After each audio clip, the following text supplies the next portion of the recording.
Bienvenue sur KTO pour suivre en direct l'arrivée du pape François aux Philippines. Le pape arrive dans ce pays pour une visite apostolique de 4 jours.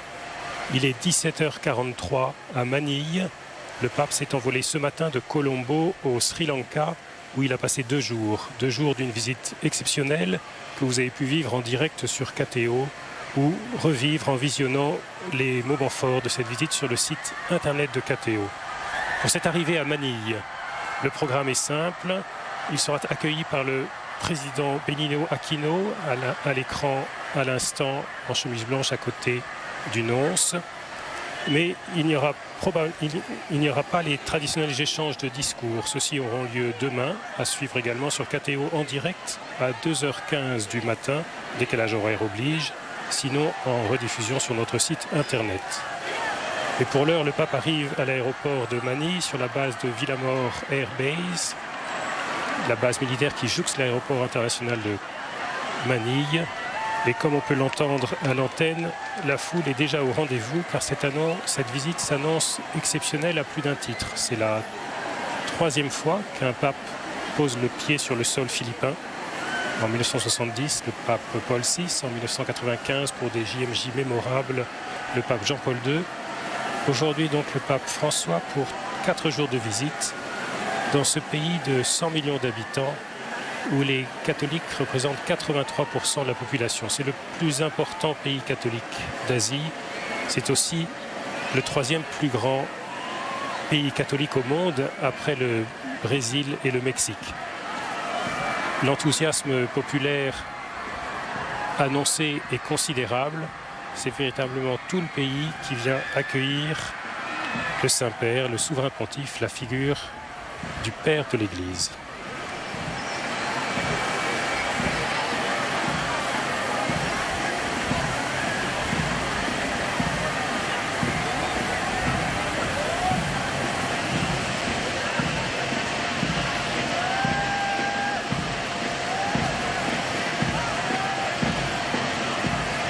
Tandis que se met en place la garde d'honneur, un rappel pour expliquer l'origine du nom de ce pays, les Philippines. Fernand de Magellan, l'explorateur portugais qui travaillait à l'époque pour le compte de la couronne espagnole, et le premier Européen arrivé aux Philippines, c'était le 16 mars 1521. Et si les Philippines s'appellent les Philippines, c'est que ces îles ont été nommées ainsi en l'honneur de l'infant d'Espagne, le futur Philippe II d'Espagne.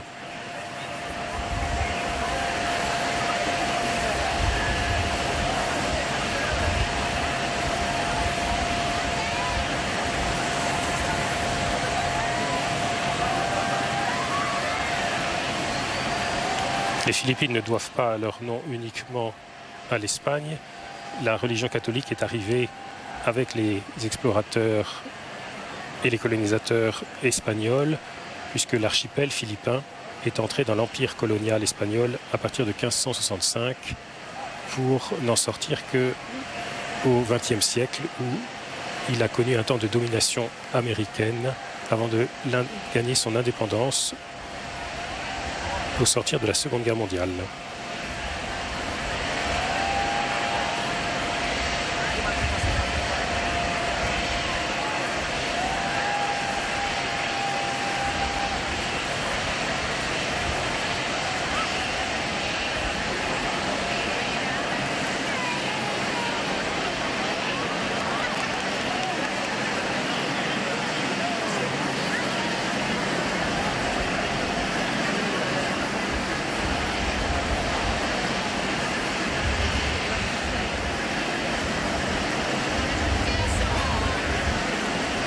Le programme de ces 4 jours de visite est chargé.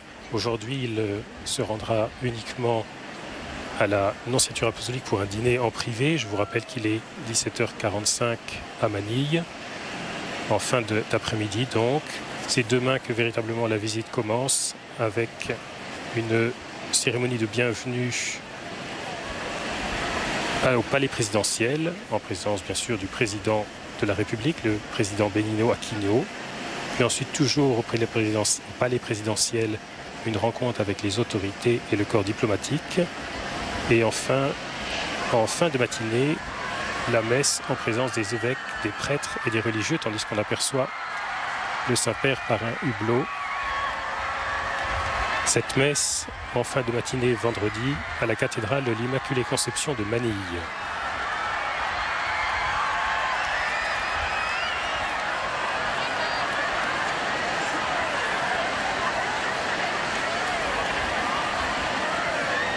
Toujours dans cette journée de vendredi, et ce sera toujours à suivre sur KTO en direct, le pape rencontrera dans l'après-midi les familles des Philippines, le thème de la famille promettant d'être un des thèmes importants de ce voyage. Samedi 17 janvier, si la météo le permet, car une tempête tropicale est à l'approche sur le centre des Philippines, le pape doit s'envoler pour Tacloban. Tacloban sur l'île de Leyte, au centre de l'archipel philippin, dans les Visayas. Et l'on se rappelle que en novembre 2013, cette région, la ville de Tacloban et les environs, avaient été durement frappés par un méga typhon, un super typhon, comme on dit aux Philippines, le typhon Yolanda, ou Haiyan, selon sa dénomination internationale, qui avait fait de nombreux morts, 8000 morts. Et le pape vient visiter les victimes des catastrophes naturelles qui n'épargnent pas ce pays, vient visiter la cathédrale de Palo, l'archidiocèse voisin de Tacloban, et prononcer un discours que l'on attend centré sur les questions de respect de l'environnement. On le sait, le pape prépare une encyclique sur les questions environnementales. Samedi, en fin d'après-midi, toujours si la météo le permet, son avion redécollera de l'aéroport de Tacloban pour regagner Manille, où dans la journée de dimanche, il est prévu une rencontre avec les responsables religieux, donc des différentes religions présentes dans ce pays, car si les Philippines, je vous le rappelle, comptent 83% de catholiques, les protestants représentent environ 11% de la population, les musulmans 4 à 5% et une petite minorité de bouddhistes.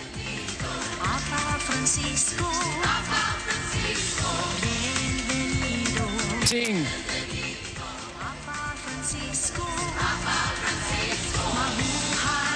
Sige, you do it. Gawin yung ginawa niya, no, Brother Carl. L'enthousiasme et la joie des Philippins à laquelle nous allons assister, avec laquelle nous allons être familiers au cours de ces 4 jours, pour continuer à vous présenter le programme de ce voyage. Donc le dimanche, après une rencontre avec les responsables interreligieux, puis une rencontre avec les jeunes Philippins à l'université de Manille. Le grand moment de la journée de dimanche sera la messe au parc Rizal, dans le parc Rizal, le Rizal Park à Manille, au centre de Manille, où on attend une foule absolument considérable. On annonce 5 à 6 millions de fidèles. Put it down, the umbrella. Et enfin, après cette journée de dimanche, le lundi 19 janvier, le pape repartira à 9h45 heure locale, 2h45 à Paris, 9h45 donc aux Philippines, pour s'envoler vers Rome.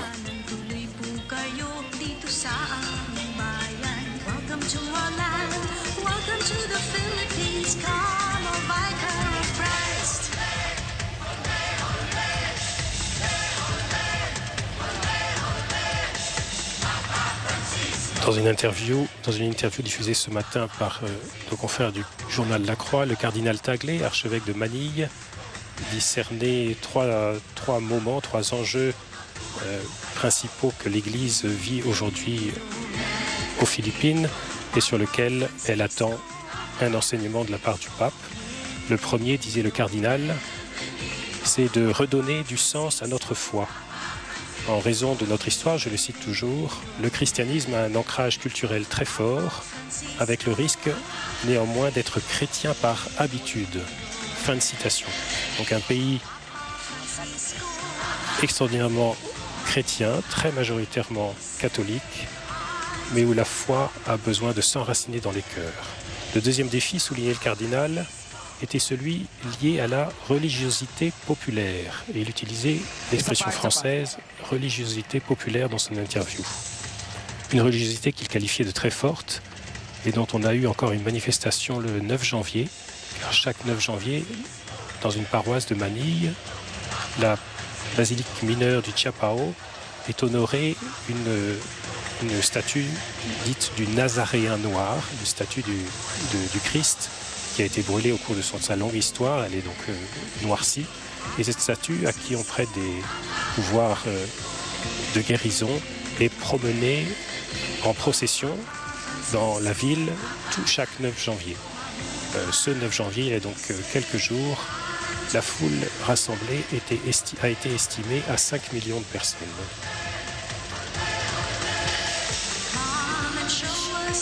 Le bon côté de cette religiosité populaire, discerné encore le cardinal Taglé, c'est le dynamisme de nos fidèles, mais le mauvais, poursuivait-il, c'est l'excès. L'excès au détriment de l'approfondissement et de la compréhension de notre foi.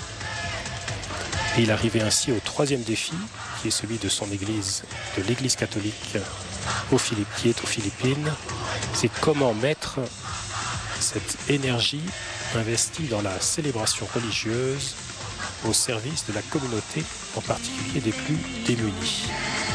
L'énergie mise au service de la célébration religieuse, la pratique religieuse est extrêmement forte. Les églises aux Philippines, le vendredi, le samedi, le dimanche sont pleines à craquer. Et comment transformer cette énergie pour la mettre au service des plus pauvres, qui représentent entre 40 et 50% de la population aux Philippines.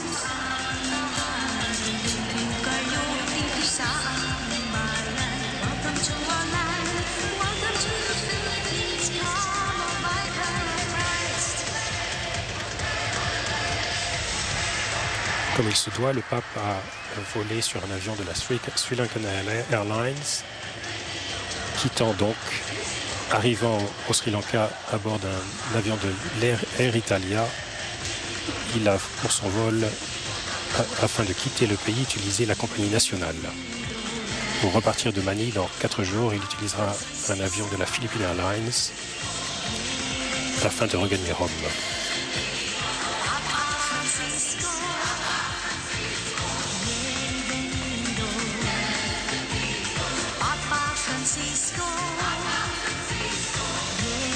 Cette visite au Sri Lanka, que vous pouvez donc revivre sur nos écrans, a été un succès.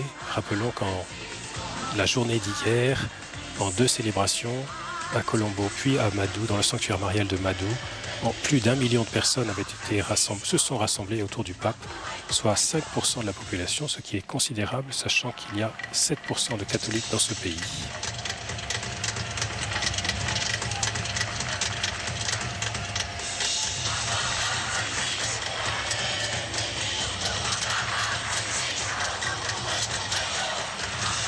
Pour accueillir le pape, outre le président, le vent est au rendez-vous. Pour accueillir le président, seulement une petite délégation d'évêques. L'épiscopat philippin est très nombreux, comptant plus de 100 diocèses.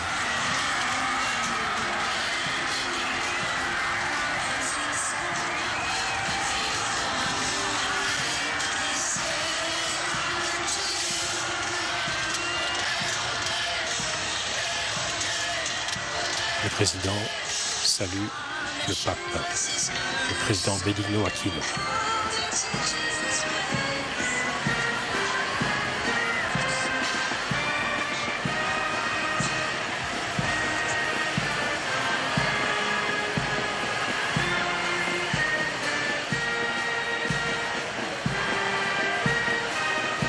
Deux langues officielles aux Philippines, l'anglais et le tagalog. On peut imaginer que le président Benigno Aquino s'exprime en anglais, mais ce pays connaît une diversité linguistique considérable car, outre l'anglais et le tagalog ou le filipino, environ 11 langues majeures et 150 dialectes principaux.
Le ciel est chargé, la météo annonce, je vous l'ai dit tout à l'heure, l'approche d'une tempête tropicale sur la partie centrale des Philippines.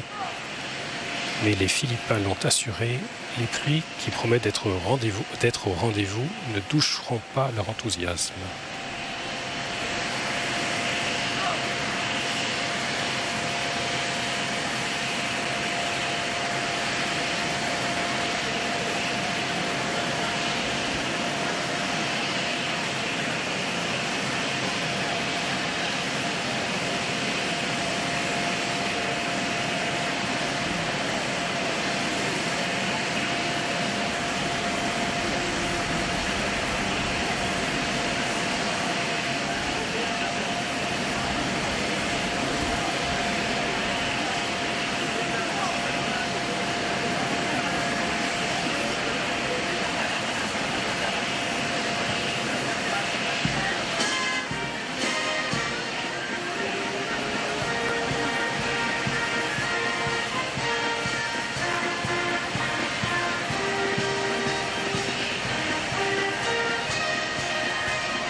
Un mot sur le président Benigno Aquino qui accueille le pape.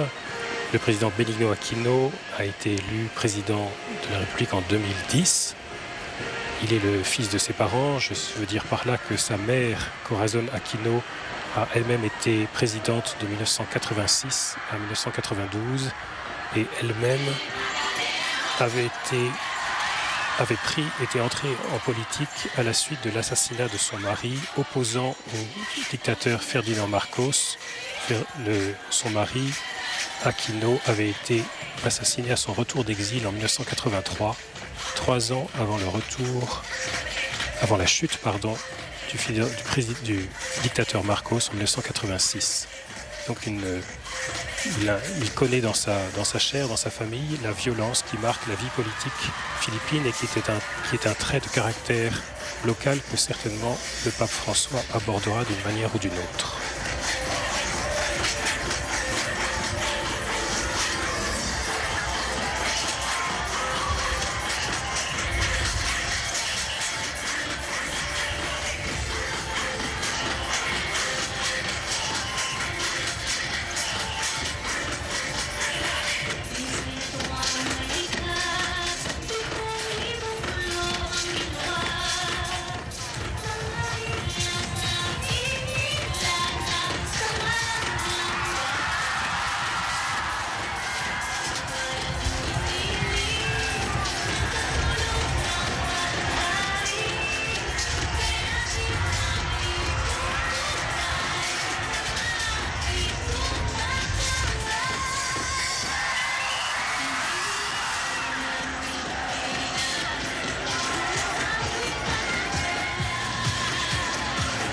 Le pape salue quelques-unes des figures de la vie politique locale, sénateurs et membres du Congrès.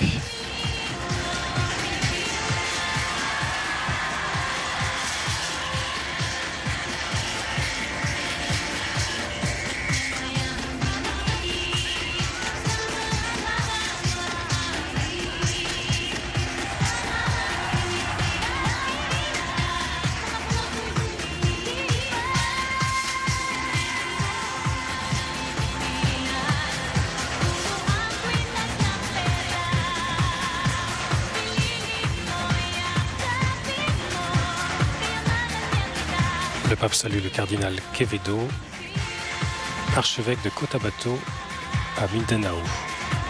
L'Église des Philippines compte 4 cardinaux, dont 2 sont électeurs, moins de 80 ans, donc âgé de moins de 80 ans, le cardinal Quevedo que nous venons de voir à l'écran, ainsi que le cardinal Tagle, archevêque de Manille.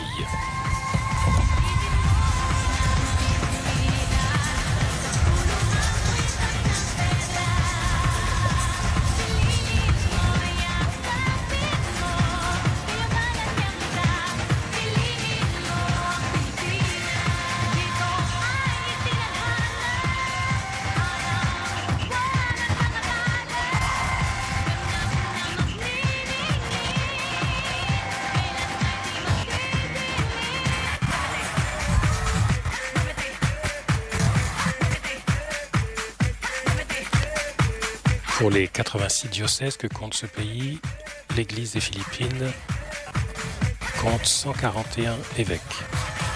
Seule donc une petite partie d'entre eux est là aujourd'hui présent à l'aéroport.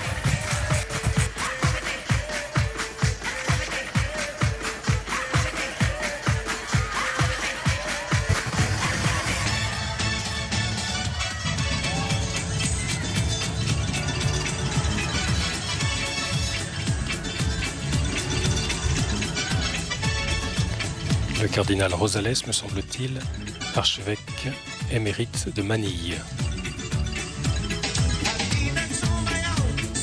À moins qu'il ne s'agisse, pardon, je ne le vois pas bien de dos, du cardinal Taglé, l'actuel archevêque de Manille.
Un pape manifestement souriant et heureux de cet accueil. Et on commence à entendre la ferveur.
Le pape pénètre dans le salon d'honneur de l'aéroport.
Tandis que la gare d'honneur se replie, un rappel pour vous donner rendez-vous demain vendredi à 2h15 du matin pour les plus courageux d'entre vous, 2h15 heure de Paris, il sera 9h15 heure de Manille, pour la cérémonie de bienvenue et la visite de courtoisie au président de la République, cérémonie qui se passera au palais présidentiel de Malacañang.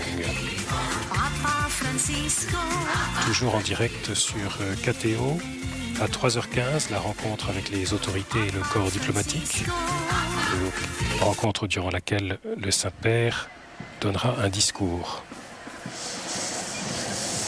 Enfin, toujours en direct, à 4h15, la messe en la cathédrale de l'Immaculée Conception à Manille. L'ensemble de ces événements sera bien sûr visionnable en différé sur le site internet de KTO. On le voit à l'image, le pape va monter dans une papa mobile ouverte, comme il en a l'habitude, coutume. Ce n'est pas la jeepney que nous avait promis. Les jeepneys sont ce mode de déplacement populaire aux Philippines. Ces grandes jeeps transformées pour servir de transport public et très peu onéreux. Dans les jours suivants, nous verrons sans doute cette jeepney, non pas colorée comme le sont toutes les jeepneys aux Philippines, mais blanche comme il se doit pour une papa mobile.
Les Philippines sont un pays jeune où l'indice de fécondité, donc le nombre d'enfants moyen par femme, est de 3, donc un pays encore très jeune, en forte croissance démographique, qui accueille le pape.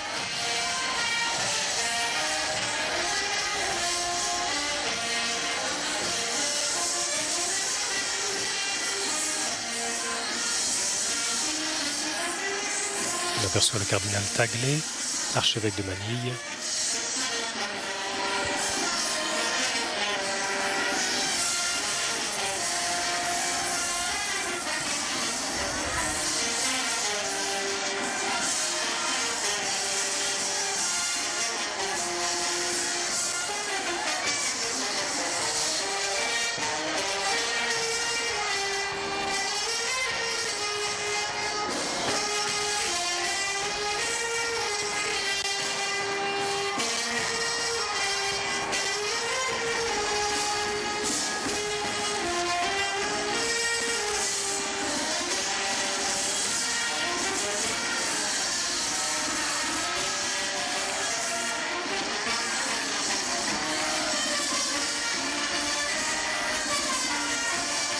Le cardinal Tagle à nouveau à l'écran. Il a 57 ans aujourd'hui. Il a été élevé au cardinalat à 55 ans et on se rappelle lors du synode pour la famille en octobre dernier à Rome, il avait marqué les pères du Congrès par son intervention, soulignant que lorsqu'il était dans les aéroports, c'était pour lui toujours un moment de tristesse ou de peine car il voyait les Philippines notamment, ces femmes qui partent trouver à s'employer à l'étranger pour des durées qui sont de très longue durée, non pas 2, 3 ans, mais souvent 5, 10, 15, 20 ans et qui laissent derrière elles leur famille, des séparations familiales qui arrachaient des larmes au cardinal Tagle.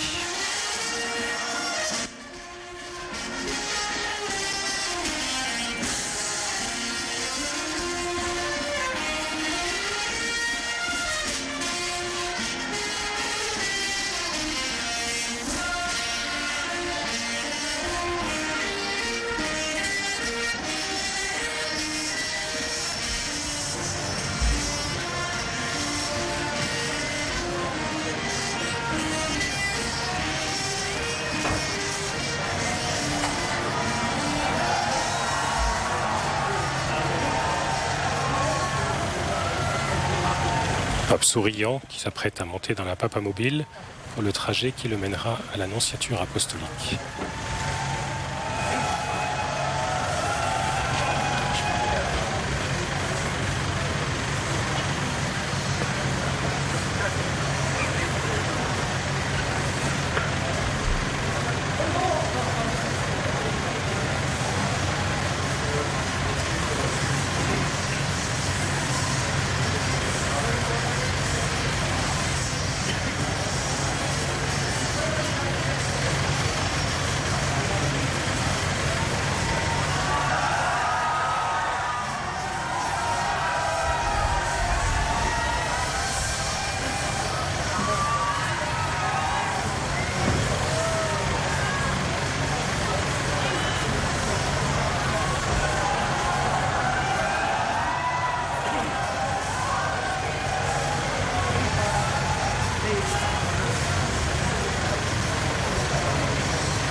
Il est 18h17 à Manille. La nuit tombe ou est déjà tombée alors que le pape quitte l'aéroport.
En quittant le périmètre de sécurité de l'aéroport, le premier contact avec la foule philippine pour le pape François.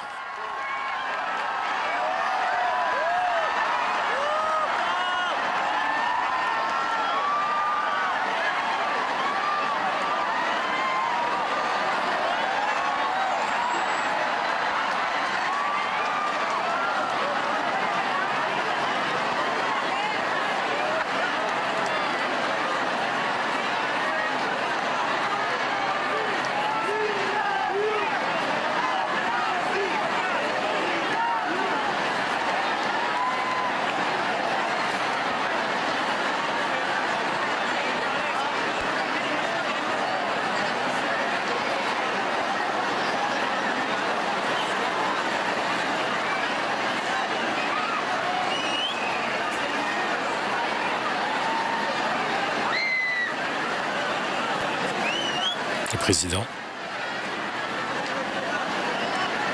Le président quitte à son tour l'aéroport.